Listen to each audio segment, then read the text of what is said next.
Assalamualaikum warahmatullahi wabarakatuh. Perkenalkan, nama saya Thalia Amanda, NIM 17040332. Di sini saya akan menjelaskan mengenai pengukuran kinerja keuangan. Yang pertama-tama yaitu pengertian kinerja keuangan. Pengukuran kinerja keuangan adalah kemampuan dari suatu perusahaan dalam menggunakan modal yang dimiliki secara efektif dan efisien.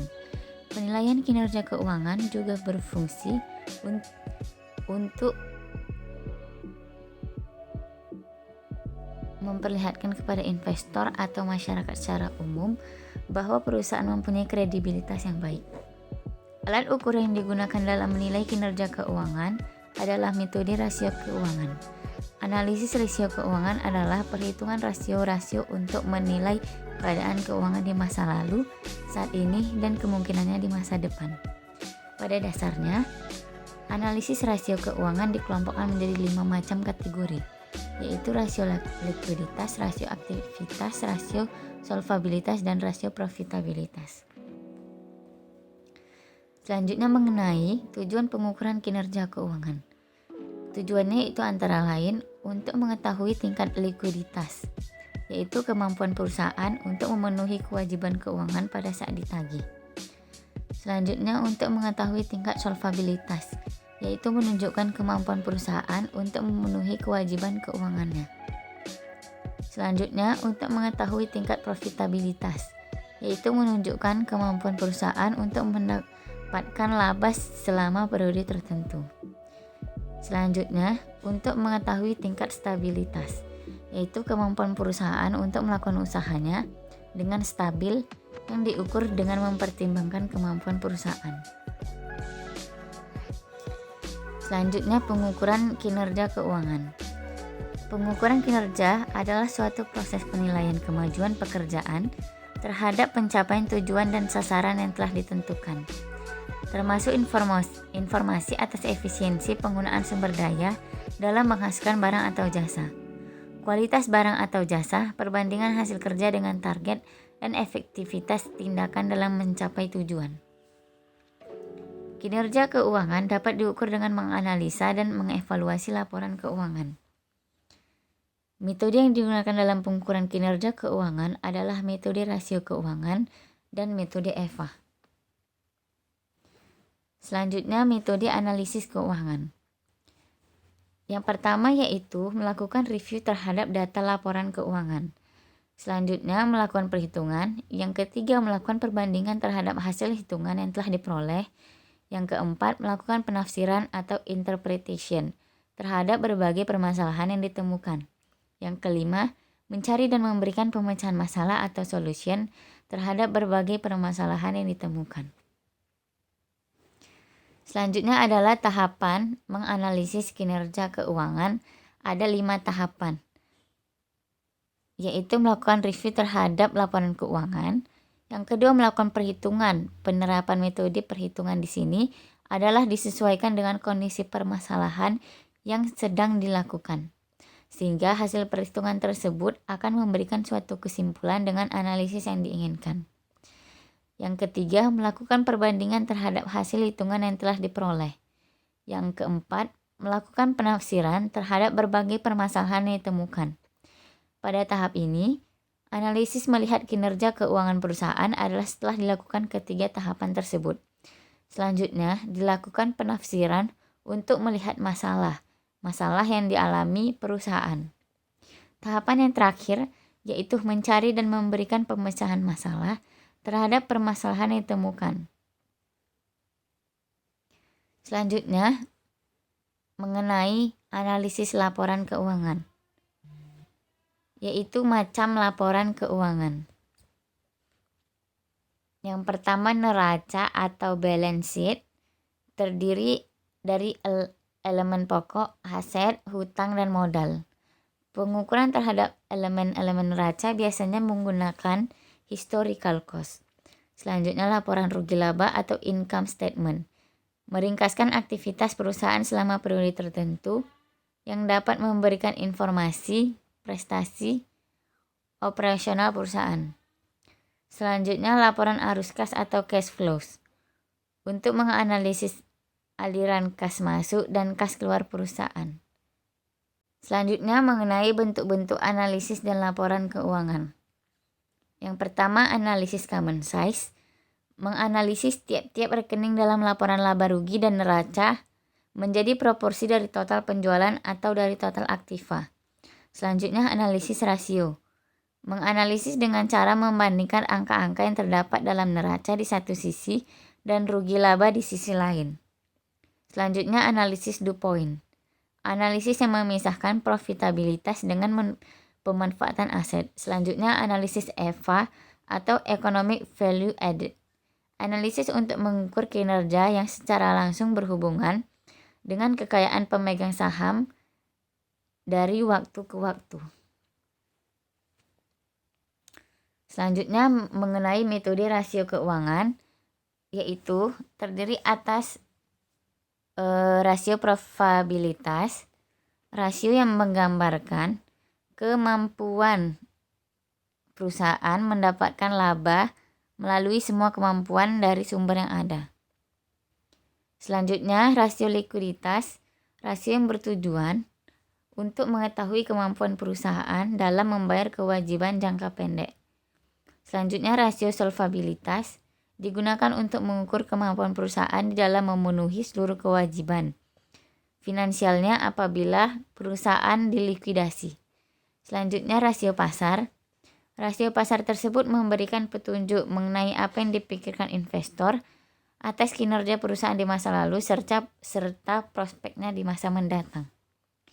Selanjutnya, rasio aktivitas.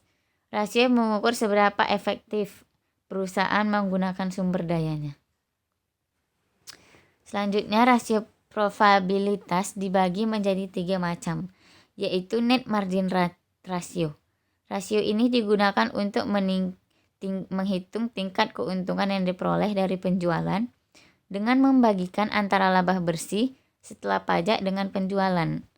Rumusnya yaitu net margin ratio sama dengan laba bersih setelah pajak dibagi penjualan dikali 100%. Yang kedua, return on equity. Rasio ini menggambarkan kemampuan perusahaan dalam menghasilkan keuntungan. Rumusnya adalah return on equity sama dengan laba bersih setelah pajak dibagi modal dikali 100%. Selanjutnya, net margin ratio. Rasio ini digunakan untuk menghitung tingkat keuntungan diperoleh dari penjualan dengan membagikan antara laba bersih setelah pajak dengan penjualan. Rumusnya adalah return on investment sama dengan laba bersih setelah pajak dibagi total aktiva dikali 100%. Selanjutnya, rasio aktivitas. Rumus dari current asset turnover yaitu penjualan bersih dibagi aktiva lancar dikali 100%. Yang kedua, fixed asset turnover. Rumusnya yaitu penjualan bersih dibagi aktiva tetap dikali 100%. Selanjutnya, total asset turnover. Rumusnya itu penjualan bersih dibagi total aktiva dikali 100%. Selanjutnya, rasio solvabilitas. Debt to equity ratio. Rasio hutang dengan modal sendiri merupakan imbangan antara hutang yang dimiliki perusahaan dengan modal sendiri. Rumusnya yaitu debt to equity ratio sama dengan total hutang dibagi modal dikali 100%. Selanjutnya yaitu debt ratio. Rasio ini mengukur jumlah aktiva perusahaan yang dibiayai oleh modal yang berasal dari kreditur. Rumusnya yaitu debt ratio sama dengan total hutang dibagi total aktiva dikali 100%. Selanjutnya, rasio likuiditas. Yang pertama itu rasio lancar atau current ratio. Adalah pengukuran yang digunakan secara luas untuk mengevaluasi likuiditas perusahaan dan kemampuan membayar utang jangka pendek. Rumusnya yaitu current ratio dibagi aktiva lancar dibagi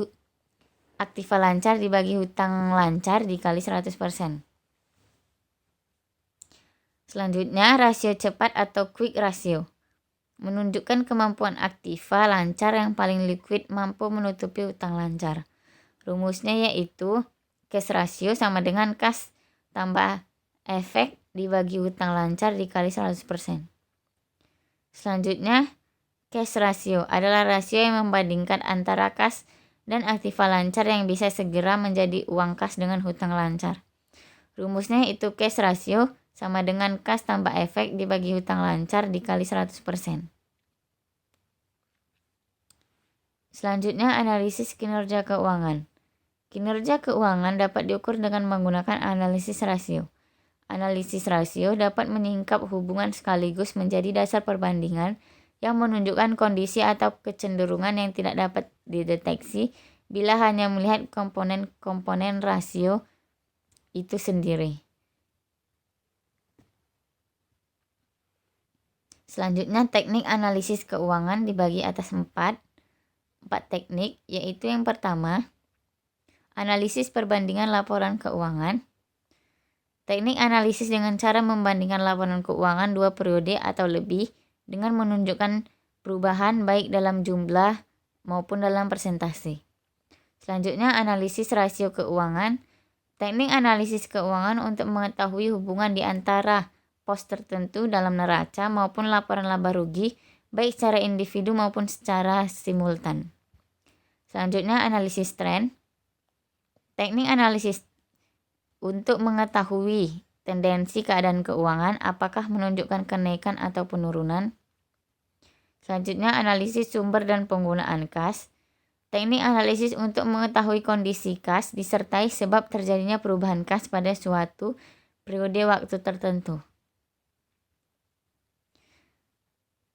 Selanjutnya, analisis perubahan laba kantor. Teknik analisis untuk mengetahui posisi laba dan sebab-sebab terjadinya perubahan laba. Analisis sumber dan penggunaan modal kerja, yaitu teknik analisis untuk mengetahui besarnya sumber dan penggunaan modal kerja melalui 2 periode waktu yang dibandingkan. Selanjutnya, analisis presentasi per komponen. Teknik analisis untuk mengetahui presentasi investasi pada masing-masing aktiva terhadap keseluruhan atau total aktiva maupun utang. Selanjutnya, analisis break-even.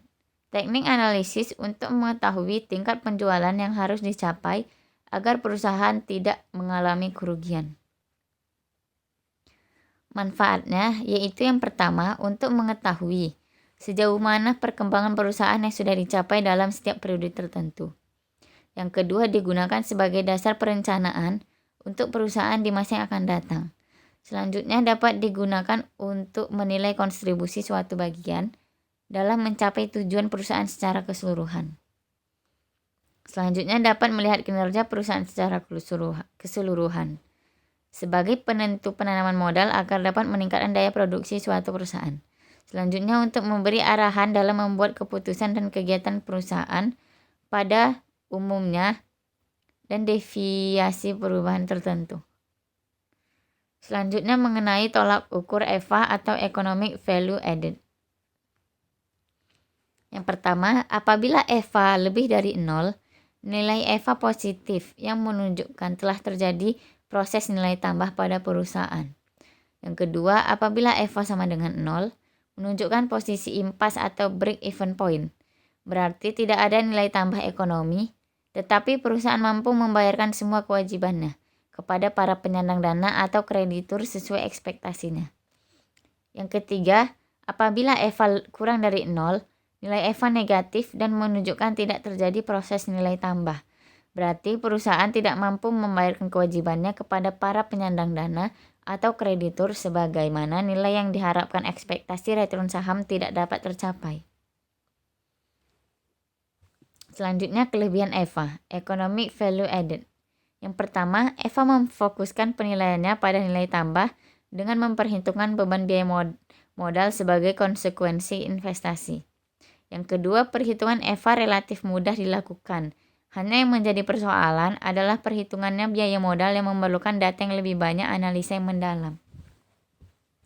Yang ketiga, EVA dapat digunakan secara mandiri tanpa memerlukan data pembanding seperti standar atau perusahaan lain. Sebagaimana konsep penilaian dengan menggunakan analisis rasio. Selanjutnya, mengenai kelemahan EVA atau Economic Value Added. Yang pertama, sulit menentukan biaya modal secara objektif. Hal ini disebabkan karena dana untuk investasi dapat berasal dari berbagai sumber dengan tingkat biaya modal yang berbeda. Yang kedua, Eva selalu bertumpu pada keyakinan bahwa investor sangat mengandalkan pendekatan fundamental dalam mengkaji dan mengambil keputusan untuk menjual atau membeli saham tertentu. Padahal faktor-faktor lain justru lebih dominan. Yang terakhir, konsep ini sangat bergantung pada transparansi internal dalam perhitungan Eva secara akurat. Dalam kenyataannya, seringkali perusahaan kurang transparan dalam mengumumkan kondisi internalnya. Selanjutnya mengenai kriteria kinerja. Komponennya yang pertama mengenai likuiditas yaitu rasio lancar. Standarnya 175% sampai 200. 100 yaitu sangat baik. 150 sampai 174% kriteria baik. 125 sampai 149% cukup baik. 100 sampai 124 kurang baik. Kurang dari 100 atau lebih dari 200 yaitu buruk. Yang kedua solvabilitas. Pertama debt to ratio. Kurang dari 40% sangat baik, 40 sampai 50 baik, 50 sampai 60 cukup baik, 60 sampai 80 kurang baik, lebih dari 80% kriteria buruk. Debt to equity ratio kurang dari 70% sangat baik, 70 sampai 100 baik, 100 sampai 150 cukup baik, 150 sampai 200 kurang baik, lebih dari 200% kriterianya buruk. Yang ketiga profitabilitas. Yang pertama ROI standarnya lebih dari 10% sangat baik, 7 sampai 10% baik, 3 sampai 6% cukup baik, 1 sampai 2% kurang baik, kurang dari 1% yaitu buruk. Selanjutnya ROE lebih dari 21% sangat baik, 15 sampai 20% baik, 10 sampai 14% cukup baik, 3 sampai 9% kurang baik, kurang dari 1% buruk.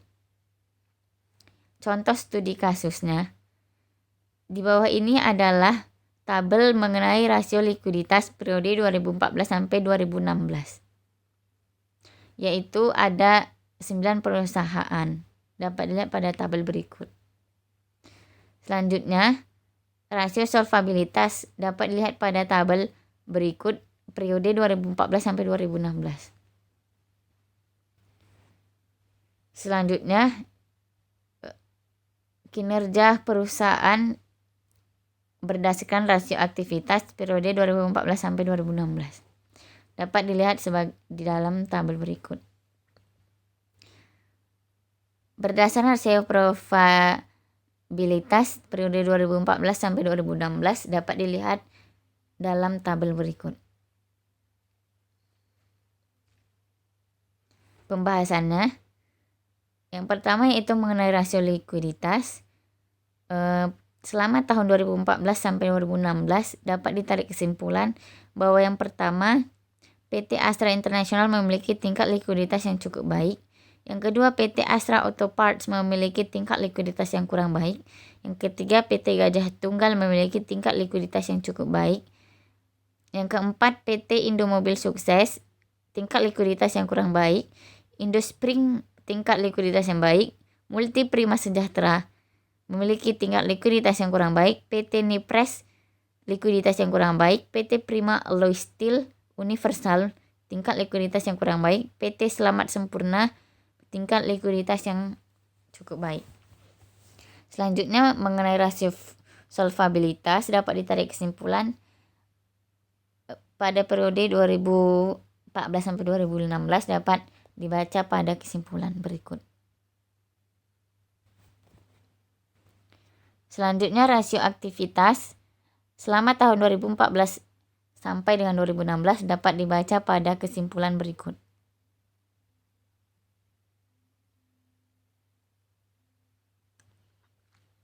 Selanjutnya rasio probabilitas selama tahun 2014 sampai 2016 dapat dibaca pada kesimpulan berikut.